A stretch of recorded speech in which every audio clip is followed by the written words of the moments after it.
बिस्मिल्लाहिर्रहमानिर्रहीम। अस्सलाम वालेकुम नाज़रीन, आप यूट्यूब चैनल देख रहे हैं। मैं इमरान खान हूं। सबसे पहले तो एहसन इकबाल साहब ने एक स्टेटमेंट दिया कि पूरी दुनिया में इमरान खान का कोई गारंटर नहीं है। गारंटर इमरान खान को क्यों चाहिए जी? गारंटर तो चाहिए होता है उन लोगों को जो लोग कमज़ोर हो या जिनका किरदार कमज़ोर हो। यानी वो तो गारंटर तो पालतू लोगों का होता है कि जनाब ये हमारा आदमी बेफिक्र हो जाए, कुछ नहीं कहना तानू, या इसकी हम गारंटी दे देते हैं, आपको कोई प्रॉब्लम नहीं होगा, बता देते हैं। आज़ाद लोगों की तो कोई गारंटी नहीं होती। वो तो वही करते हैं जो उनका दिल करता है, या वो वही करते हैं जो उनके उसूल कहते हैं। आज़ाद लोगों की गारंटी तो नहीं दी जा सकती। अब ये नहीं जिस तरह मियां नवाज शरीफ की गारंटी आ जाती है बाहर से, क्योंकि सारे जानते हैं कि फंसा हुआ आदमी है, कारोबारी आदमी है, कभी भी अपना माली नुकसान नहीं करेगा। इसको हम साथ ले जाते हैं, उन्हें कहते हैं ठीक है जी मेरी गारंटी दे दे, ठीक है जी। वो अपनी चीजें गिरवी भी रख लेते हैं, बाहर दुनिया के अंदर उनकी जायदादें भी है, तो उनकी गारंटी दी जा सकती है। एक ऐसा आदमी जिसका उन्हें पता है इसका करैक्टर कोई नहीं है, जब मर्जी इसको दबाया जा सकता है, इसका बाजू मरोड़ा जा सकता है, इसकी कमजोरियां हमारे पास हैं, तो इसकी हम गारंटी दे सकते हैं। इमरान खान की गारंटी कौन दे सकता है? किसी की क्या जरूरत है कि गारंटी देगा? उसकी कमजोरी किसी के पास नहीं है, तो गारंटी कौन देगा? और क्या आप ये कह सकते हैं कि इमरान खान को हम टेम करके आपको दे देंगे? आजाद आदमी की कोई गारंटी नहीं होती। गारंटी होती है पालतू लोगों की, और गारंटी होती है कमजोर लोगों की। किरदार वाले आदमी की गारंटी नहीं होती। ऐसे इकबाल साहब को इतनी सी बात समझ आ जाती ना, तो आज वो नवाज शरीफ के साथ नहीं होते। चले इस बात को यहां पे रोक लेते हैं। इमरान खान की कौन गारंटी देगा? यानी गारंटी तो ये अजीब सी बात ही है कि पूरी दुनिया में कोई गारंटी नहीं दे रहा। भाई इमरान खान को एस्टेब्लिशमेंट ने गारंटी देनी है कि अब हम वो नहीं करेंगे जो हमने पहले किया था। एस्टेब्लिशमेंट ने गारंटी देनी है कि अवाम के मैंडेट का एहतराम होगा, पाकिस्तान में रूल ऑफ लॉ होगा, पाकिस्तान में आजादी इज़हार राय होगी, पाकिस्तान में इंसानों को नहीं कुचला जाएगा, पाकिस्तान के अंदर जुल्म जबर और फसाहियत खत्म की जाएगी। ये गारंटी पाकिस्तान की एस्टेब्लिशमेंट ने देनी है।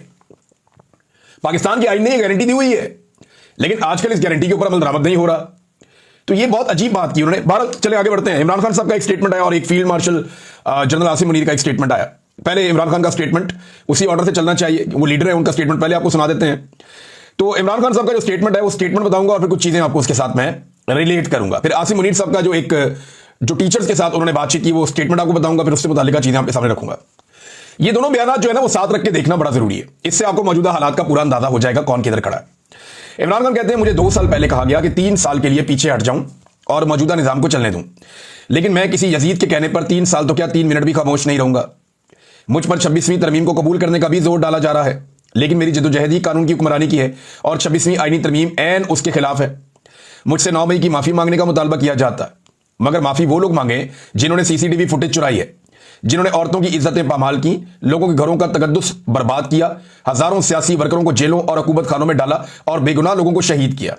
9 मई के केसेस की 1 घंटा भी मेरिट पर समात हो तो ये बेबुनियाद मुकदमात फौरी तौर पे खत्म हो जाएंगे।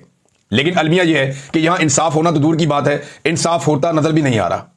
जुल्म से कौमें कभी खत्म नहीं होती, बल्कि नए सिरे से बनती हैं। नबी अकरम सल्लल्लाहु अलैहि वसल्लम ने 13 साल मुश्किल तरीन वक्त काटा, लेकिन आप सल्लल्लाहु अलैहि वसल्लम डटे रहे और बिलाखिर सुरखरू हुए। लिहाजा हम सबको आप सल्लल्लाहु अलैहि वसल्लम के नक्शे कदम पर चलते हुए बहैसियत कौम डट कर आखिरी दम तक मुकाबला करना होगा। जब इंसाफ का हर दरवाजा बंद कर दिया जाए फिर पुरअमन एहतजाज के सिवा कोई रास्ता नहीं बचता। तहरीक इंसाफ समेत पूरी कौम को पैगाम देता हूं कि मुल्क गिर एहतजाज के लिए तैयार रहें। पाकिस्तान में कानून मुकम्मल तौर पर मुअत्तल है, यहां औरतों की भी इज्जत महफूज नहीं है। मेरी अहलिया बुशरा बेगम सिर्फ सहूलतकारी के इल्जाम में 14 माह से कैद तन्हाई में है, हालांकि उन पर जुर्म साबित भी नहीं हुआ। Doctor Yasmin Rashid cancer survivor और बुजुर्ग खातून है, मगर इनको भी बेशर्मी से जाली मुकदमात में पाबंद सलासल किया गया। मेरी बहनों जिनकी उम्रें 65 से 70 साल के दरमियान है, हाई कोर्ट के हुक्म पर जेल में मुझसे मिलने आती हैं, जो इनका और मेरा बुनियादी हक है, मगर एक कर्नल इनको रोक देता है और अदालत का हुक्म रद्दी की टोकरी की नजर हो जाता है। जंगल के कानून का यह आलम है कि मेरी बहनों को यहां से गिरफ्तार किया जाता है और चक्री के पास आधी रात को ले जाकर बेयारो मददगार छोड़ दिया जाता है। जिस मुल्क में अपनी खवातीन के साथ ऐसा सलूक हो, वहां का इखलाकी मेयार फौत हो चुका है। मरियम नवाज के लंदन में 5 फ्लैट्स निकले थे, मगर उनकी जमानत 2 माह में ही हो गई थी, क्योंकि शरीफ खानदान डील पर राजी हो गया था। जो फिरौनियत के आगे झुक जाता है उसके सब केस माफ हो जाते हैं, मगर जो हक पर खड़ा हो जाता है वो बेजुर्म भी सजावार ठहरता है, उसको सजा दी जाती है, चाहे उसका गुनाह कोई भी ना हो। 2 साल में बैरून मुल्क से कोई सरमायाकारी इसलिए नहीं आ सकी क्योंकि दुनिया जानती है कि यहां कानून एक कर्नल के जूते की नोक पर है। याद रहे कि सरमायाकारी के बगैर ना मुल्क में माशी इस्तेहकाम आता है और ना ही मईशत तरक्की कर सकती है। जब तक अदालती अहकामात कर्नल के इशारों के मोहताज होंगे तब तक सरमायाकारों के लिए एतमाद की फजा नापैद रहेगी। पूरी कौम इंसाफ के लिए अदलिया की तरफ देख रही है, मगर 26वीं आईनी तरमीम करके अदलिया को मफलूज कर दिया गया है। इस तरमीम के पीछे 2 ही वजूहात हैं। एक तो धांधली तथा इलेक्शन का तहफ़्फ़ुज़ करना, दूसरा मुझ समेत तहरीक इंसाफ की लीडरशिप और कारकुनान को जेल में कैद रखना और एहतसाब के खौफ के बगैर बुनियादी इंसानी हुकूक की खिलाफ वर्जी करना। 26वीं आईनी तरमीम के बराह रास्त 2 नताइज निकले हैं। बता रहे 2 चीजें हुई हैं 26वीं आईनी तरमीम के बाद। एक ये कि अदलिया अपने आईनी और रवायती किरदार के बरक्स इंतजामिया के सामने बिल्कुल सरेंडर कर गई है। मिलिट्री कोर्ट के हवाले से सुप्रीम कोर्ट का फैसला आइन के आर्टिकल 175(3) के मुतसादम है, जो कहता है कि अदलिया इंतजामिया से अलग है। मगर यहां इस आर्टिकल में तरमीम किए बगैर ही एग्जीक्यूटिव को अदलिया के तमाम इख्तियार सौंप दिए गए हैं।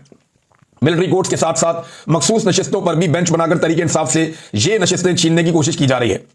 वोट तरीके इंसाफ को पड़ा है, मगर आइन के बरखिलाफ ये नशिस्तें दूसरी जमातों को देने की कोशिश जारी है। दूसरा उन्होंने कहा यह कि अदलिया इस कदर मफलूज हो चुकी है कि आला अदलिया और जज अपनी मर्जी से मुकदमात लगा ही नहीं सकते। नतीजतन मुझे भी अदालतों से इंसाफ नहीं मिल रहा। कभी मेरे केसेस के लिए बेंच मुकम्मल नहीं होता, कभी समाअत नहीं होती, जानबूझकर मेरे मुकदमात को अल्तवा में रखा जाता है। मेरे बुनियादी इंसानी हुकूक भी मुअत्तल है। जेल मैनुअल के मुताबिक जो हुकूक एक आम कैदी को हासिल होते हैं, मुझे वो भी नहीं दिए जा रहे। मेरे बच्चों से मेरी बात नहीं करवाई जाती। मेरी एहलिया से हफ्ते में एक तयशुदा मुलाकात भी रोक दी जाती है, और तो और मेरी किताबें तक रोक दी जाती हैं। यह सब सिर्फ इसलिए किया जा रहा है ताकि मैं टूट जाऊं। पहले काजी फायद ईसा के जरिए पाकिस्तान में फसाइयत जारी थी, अब 26वीं तरमीम के जरिए जुल्म को तहफ़्फ़ुज़ दिया जा रहा है। आज अदलिया तारीख की दुरुस्त सिमत खड़ी नहीं होगी तो इनका नाम भी जस्टिस मुनीर, जस्टिस काजी फायद ईसा के साथ ही लिखा जाएगा, जो हमेशा तारीख में मुजरिम ही रहेंगे। मेरी तरफ से सलमान अकरम राजा बुनियादी इंसानी हुकूक की खिलाफ वर्जियों, औरतों से बदसलूकी, 26वीं तरमीम और कर्नल सतह के लोगों की जानिब से मुसलसल तौहीन अदालत जैसी कानून की पामाली पर सुप्रीम कोर्ट के दोनों सरबराहान और हाई कोर्ट के जजेस को खत तहरीर करें। यह बोझ जजेस के कंधों पर है कि वो इंसाफ का निजाम कायम करके तारीख की दुरुस्त जानिब खड़े होते हैं। शरीफ खानदान एनआरओ लेने का आदी है। 2 मरतबा पहले एनआरओ लिया और अब इलेक्शन चोरी करके कौम पर मुसल्लत है।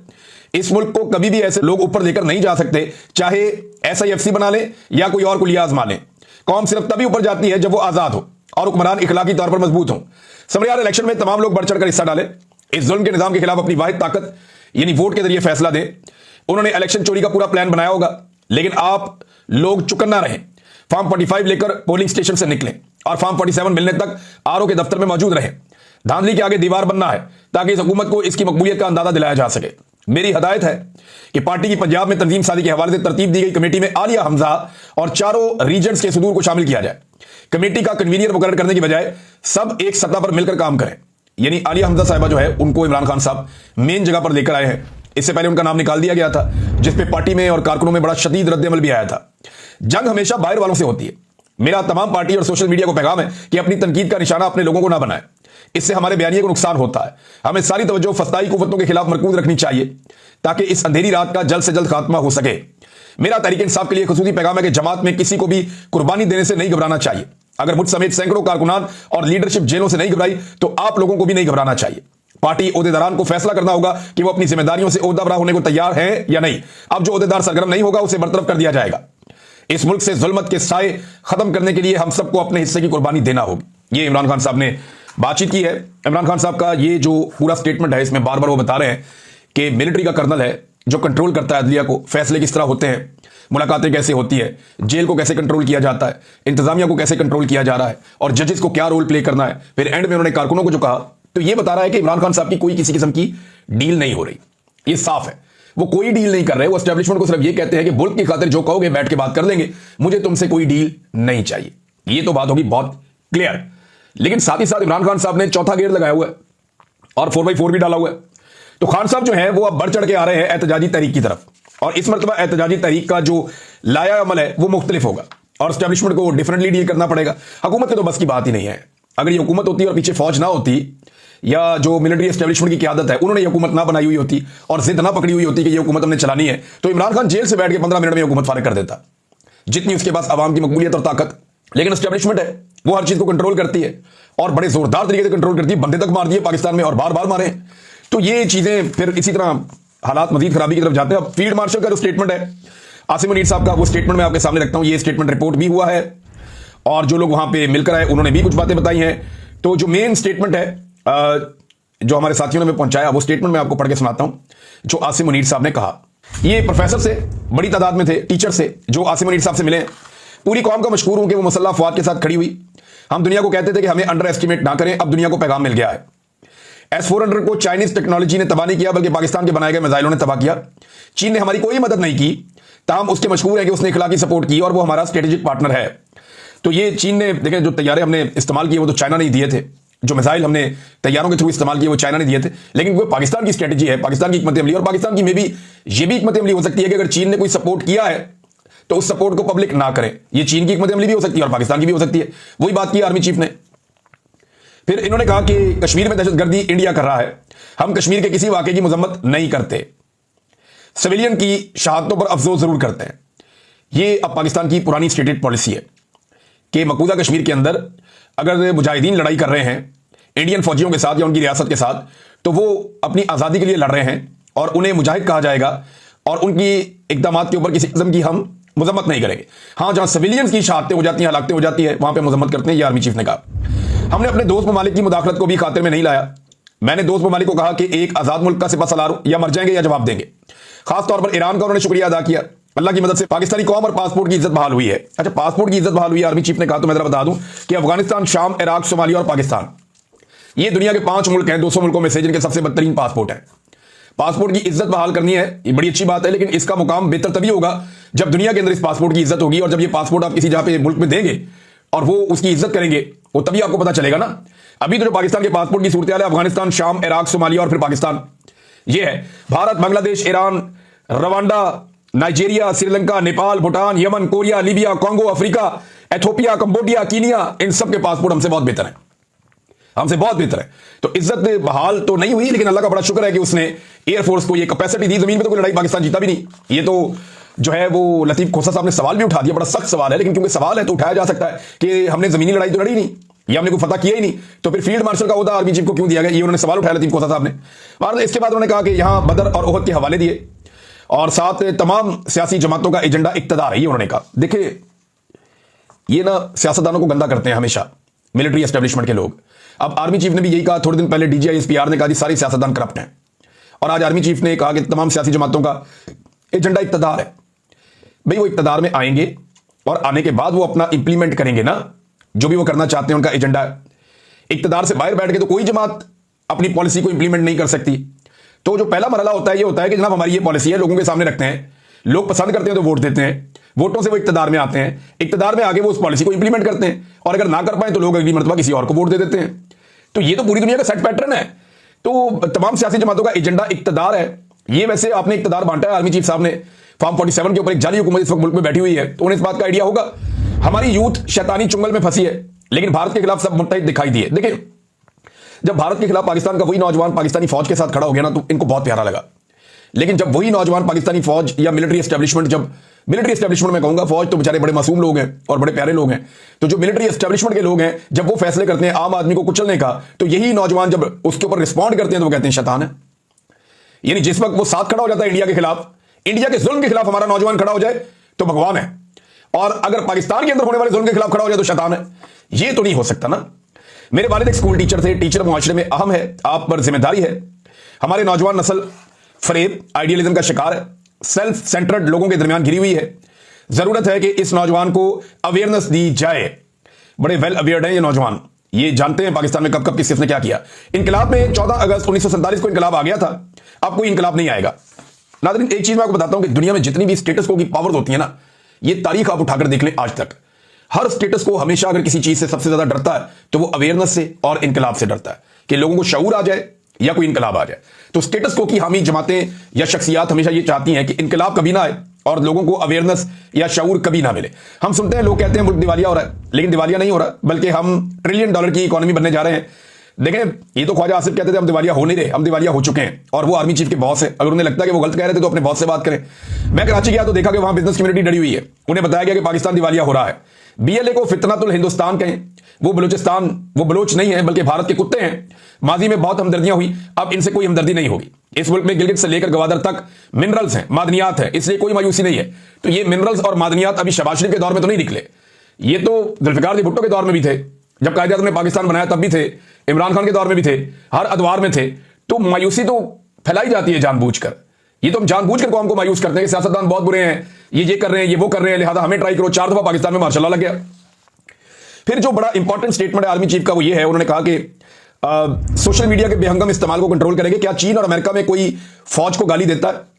लेकिन पाकिस्तान में भी फौज को गाली कोई नहीं देता, और जो लोग देते हैं वो बहुत आटे में नमक के बराबर है, और उन लोगों को कोई ओन नहीं करता, सब लोग उनके खिलाफ हैं।